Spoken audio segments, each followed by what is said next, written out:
Halo semuanya, Assalamualaikum warahmatullahi wabarakatuh. Jumpa kembali dengan vlog harian saya di channel Teteh Simpur Jaya. Di video kali ini kita sharing kembali kegiatan di warung sembako ya, dan aktivitas malam hari teman-teman ya. Ini suasana malam hari di warung sembako saya. Dan ini saya jaga sendirian seperti biasa karena Pak suami lagi ada keperluan ya teman-teman. Dan di video kali ini saya akan sharing kembali ya beberapa pengalaman saya tentang warung sembako ya teman-teman. Dan ini mungkin jadi jawaban juga untuk bunda yang bertanya kemarin ya, yang bertanya teh gimana caranya mengatasi barang yang sudah lama ya, yang lama bahkan hampir expired ya gitu teman-teman ya, gimana cara mengatasinya. Nah pertanyaannya seperti itu ya teman-teman. Ini mungkin dialami oleh semua pedagang sembako ya, termasuk saya juga teman-teman ya. Ini memang jadi hal penting juga ya bagi kita, barang-barang yang expired ini ya, mau dibuang sayang ya, mau dijual tidak laku. Nah seperti itu ya teman-teman.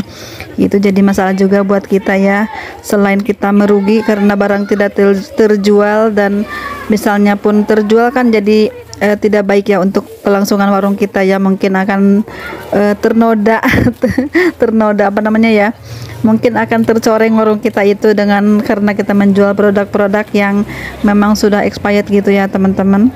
Barang-barang yang expired ini memerlukan penanganan yang tepat agar warung kita itu tidak mengalami kerugian yang signifikan ya teman-teman.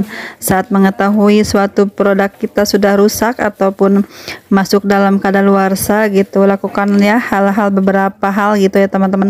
Hal-hal berikut misalnya pastikan juga barang itu kita dapat tukar ke supplier kita ya, kita dapat return ke sales ataupun ke toko belanja kita ya teman-teman, ke agen belanja kita. Dan dalam melakukan proses pemilihan supplier pun dan pembelian barang tersebut yang memiliki masa kadaluarsa ini, buatlah perjanjian terlebih dahulu teman-teman dengan agen ataupun sales yang kita belanja itu ya teman-teman, untuk dapat melakukan proses retur atas barang yang sudah masuk masa kadaluarsa ini. Banyak supplier yang khususnya produk kemasan akan memberikan ataupun menerima kembali ya produk-produk mereka yang sudah masuk kadaluarsa, namun dengan syarat-syarat yang tertentu mungkinnya seperti itu. Untuk menghindari barang-barang itu cepat kadaluarsa ya, kita harus segera cepat-cepat menjualnya tentunya teman-teman ya, dengan cara misalnya kita membeli barang-barang itu jangan terlalu banyak ya, hanya sedikit saja stoknya. Namun nggak apa-apa kita belanja sering ya, memang seperti itu ya namanya di warung sembako itu ya. Kadang-kadang ada yang cepat laku barangnya, ada yang tidak ya. Kita harus menyesuaikan juga dengan kebutuhan para pelanggan kita ya. Jangan sampai kita berbelanja terlalu banyak ya, karena itu ya teman-teman, di samping memperlambat perputaran uang juga berpengaruh kepada barang-barang yang memang sangat tidak cepat lakunya ya, bisa berpotensi ya kita merugi ya. Dan memang sudah barang-barang yang sudah expired itu kan susah dikelola lagi, apalagi jika tidak bisa ditukar ke agen tempat kita belanja ataupun ke sales gitu ya teman-teman. Jadi kita harus pandai dan pintar mengelola barang di warung itu. Misalnya kita berbelanja barang-barang yang sangat cepat laku saja ya, jangan terlalu membeli barang-barang yang sangat lambat perputarannya ya, kecuali mungkin barang-barang yang memang bukan untuk dikonsumsi teman-teman, seperti itu. Misalnya di warung kita itu ada beberapa barang yang memang sangat lambat lakunya ya, kita harus sering-sering dicek waktunya ya, kadaluarsanya itu bulan berapa, tahun berapa. Nah jika memang kita bisa ya, tidak akan ada kerugian teman-teman, kita bisa mengolahnya menjadi aneka barang-barang cemilan misalnya ya, yang kita olah lagi seperti itu. Misalnya di sini ada minuman, kita buat juga minuman lagi untuk dibekukan seperti itu ya, ataupun untuk dibuat apa ya yang bisa dikonsumsi dan memang itu laku lagi dijual di warung sembako kita ya. Dan biasanya kalau di warung sembako saya itu, bila ada barang-barang yang memang hampir mendekati expired ya, kita jual secara murah teman-teman. Kita jual modalnya aja nggak apa-apa, yang penting barang itu terjual ya. Jadi kita tidak terlalu rugi banyak dan tidak apa-apa kita tidak mengambil untung, yang penting barang tersebut laku ya. Ataupun mungkin jika tidak ada yang membeli, tidak ada yang berminat, kita bisa kasihkan kepada orang-orang yang memang memerlukan barang-barang tersebut. Bila ada yang berbelanja, misalnya ya ini sudah dekat dengan kita orangnya, coba kita tawarkan, mau beli ini enggak, nih udah kasih harga diskon aja nih, tapi tanggalnya udah hampir habis ya, misalnya sebulan lagi atau 2 bulan lagi.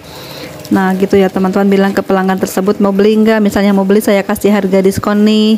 Misalnya kita jual biasanya 30.000, sekarang saya jual 25.000 atau 20.000 ya, sesuai harga modalnya aja teman-teman, seperti itu. Dan jika pembeli itu mau ya membeli barang tersebut ya alhamdulillah, jika tidak, kalau tidak mau ya udah saya kasih aja, mau enggak, seperti itu ya teman-teman, basa-basi seperti itu. Namun jika barangnya banyak ya kita pun harus mikir-mikir dulu ya.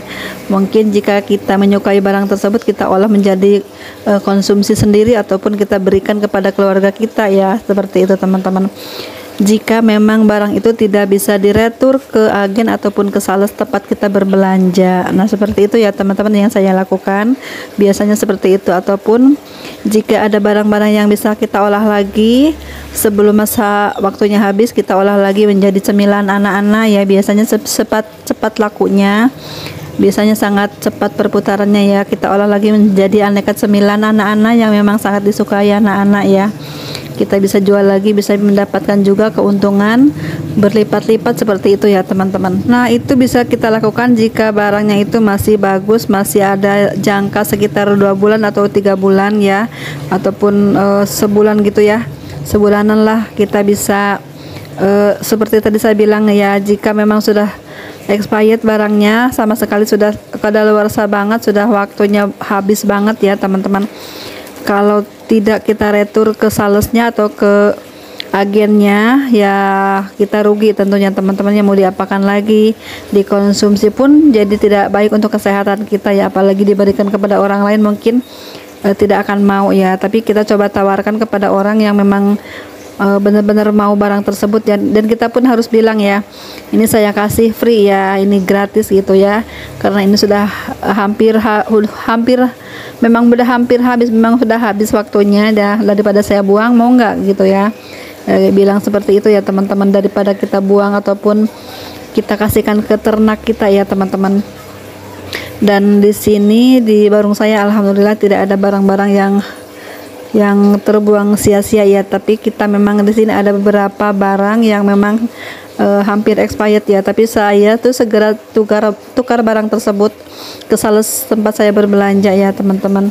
Namun jika ke agen langganan di pasar itu jarang-jarang sekali yang mau menerima ya, kecuali sudah ada perjanjian terlebih dahulu saat kita berbelanja.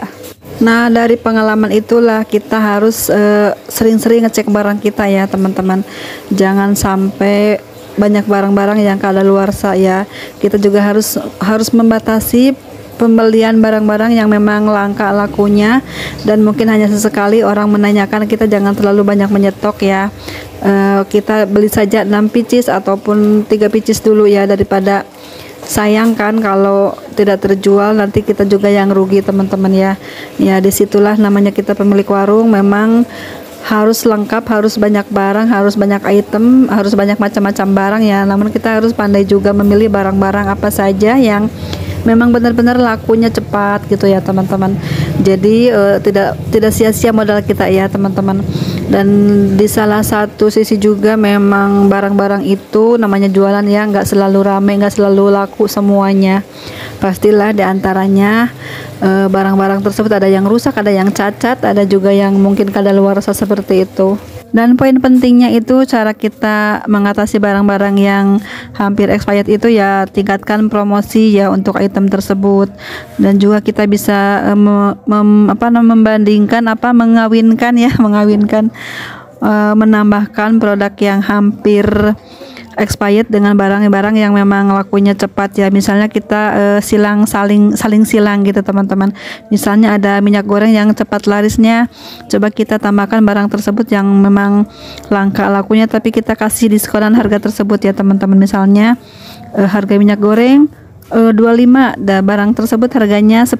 Nah, kita coba tambahkan di situ ya, di minyak goreng itu kita kasih lakban, kita lilit-lilit gitu ya produknya, kita taruh di depan meja kasir ya, kita pajang gitu. Nanti harganya ditambahkan dengan sesuai dengan harga pasaran, ataupun kita bisa mengurangi harganya sedikit ya dari barang yang memang sudah hampir expired itu. Nah, biasanya seperti itu.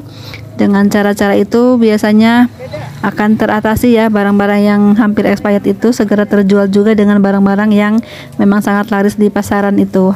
Dan poin yang ketiga yang paling penting ya, kita harus kembalikan ya barang-barang kita itu ke pemasoknya, ke salesnya, seperti itu ya. Dan ini kita harus buat perjanjian dulu, terlebih dahulu kita buat perjanjian ya. Jika memang barang ini tidak laku, saya akan kembalikan gitu, dan saya minta uang saya kembali, seperti itu. Atau bisa juga ditukarkan dengan barang-barang yang memang laku ya teman-teman, seperti itu. Itu kan akan mengurangi kerugian kita sebagai pemilik warung ya teman-teman. Ataupun memang kalau tidak bisa ditukar, kita minta harga diskonan ya teman-teman, atau separuh harga, ataupun berapa persen ya, kita minta potongan harga dari barang tersebut karena memang tidak laku dan mungkin tidak bisa dikembalikan, seperti itu contohnya ya teman-teman. Nah, itulah teman-teman pengalaman saya selama berdagang ini, mengelola warung saya, mengelola barang-barang jualan di warung saya itu seperti itu ya teman-teman.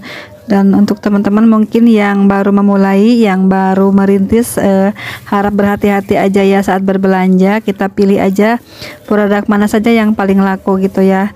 Dan itu dulu ya teman-teman video saya kali ini, semoga ada manfaatnya. Terima kasih sudah menonton. Jangan lupa like, komen, juga subscribe-nya ya. Sampai jumpa di video selanjutnya. Assalamualaikum warahmatullahi wabarakatuh.